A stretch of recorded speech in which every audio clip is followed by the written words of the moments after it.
So to cap the point, the mother getting proper D gives her D3 at a proper level. The milk is properly loaded and the milk activity is appropriate and the baby's fine. This is natural. Even if you use supplements to give the mother supplements, it's actually nature working.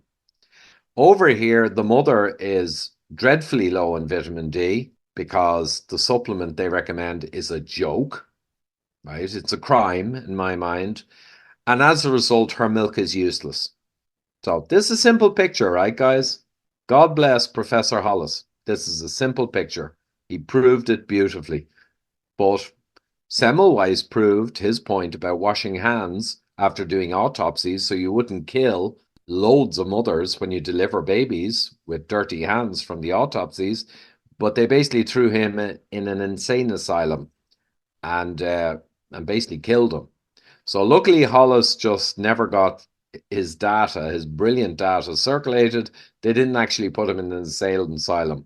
But, this is modern medicine. So this is the way it is. I won't go through this bit, but every bad disease, bone mineral density, fractures, colon cancer, walk time for 8 feet for elderly, attachment loss, everything associates with low vitamin D. Control system criticality. I'll touch on this because I think it's good. We have 35 trillion cells. Every single cell has all of our DNA.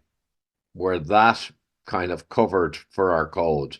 And inside the nucleus, you've got the DNA. But interestingly, your blood serum level that you get in the doctor's test, the 25-OHD, that's active. And it can also, through the kidney, create 125D at much lower amounts. That's very targeted and powerful hormone. So that's like the bullet. But the 25-OHD is like an ammo pack, and it is used directly in myriad functions for your health. And it can actually go create 125D, and that's vitamin D receptor and a transcription kind of protein.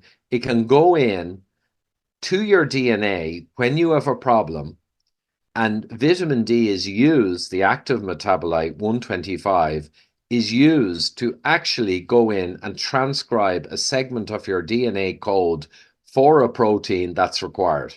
That's how profound it is. And there's also a safety switch. I found this from very early papers back in 2014 that when the protein is produced, there's a backfeed signal that shuts off this process. So it's all self-controlling. You can't have too much vitamin D, it self-limits. All beautifully designed.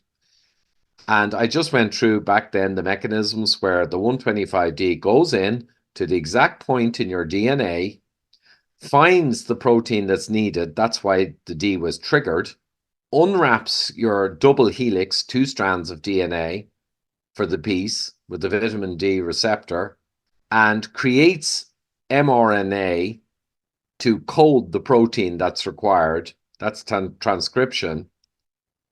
And basically then the RNA in the cytoplasm in the rest of the cell, most RNAs are grabbed by the cell and replicated by default because the cell makes the assumption that the RNA is there for good reason because it came out the nucleus. Now, an RNA vaccine kind of cheats, and you could argue whether that's good or not. But these proteins, when you have TB, for instance, vitamin D enables critical proteins to be extracted from your library. For cathelicidin is an example.